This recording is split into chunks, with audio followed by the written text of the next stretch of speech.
Setting spray ఎలా వాడాలి? Powder కి ముందు వేయాలా, తర్వాత వేయాలా? చాలా మందికి ఈ డౌట్ ఉంటుంది. ఈ వీడియోలో మేకప్ కరెక్షన్ ఆర్డర్ ని స్టెప్ బై స్టెప్ గా చూపిస్తాను. ముందుగా క్లీన్ స్కిన్ మీద మాయిశ్చరైజర్ అప్లై చేయాలి. ఇది స్కిన్ ని హైడ్రేట్ చేసి మేకప్ స్మూత్ గా అప్లై అవ్వడానికి హెల్ప్ చేస్తుంది. తర్వాత ప్రైమర్ అప్లై చేసుకోవాలి. ఇది స్కిన్ కి స్మూత్ బేస్ ని ఇచ్చి మేకప్ ఎక్కువసేపు ఉండడానికి హెల్ప్ చేస్తుంది.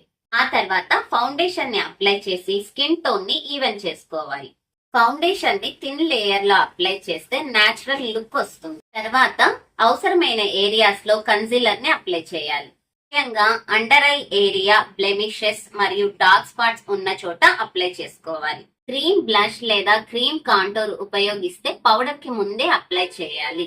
ఎందుకంటే క్రీమ్ ప్రోడక్ట్ ని పౌడర్ మీద అప్లై చేస్తే ప్యాచీగా కనిపించే అవకాశం ఉంటుంది. ఇప్పుడు సెట్టింగ్ పౌడర్ ని అప్లై చేయాలి. ముఖ్యంగా under eye, nose, forehead, oil గా కనిపించే ఏరియాస్ లో లైట్ గా అప్లై చేయండి. ఫేస్ మొత్తం ఎక్కువ పౌడర్ వేయవలసిన అవసరం లేదు. ఇప్పుడు మన main step setting spray. Powder తర్వాత సెట్టింగ్ స్ప్రే ని ఫేస్ కి కొంచెం దూరం నుంచి ఈవెన్లీ మిస్ట్ చేయాలి.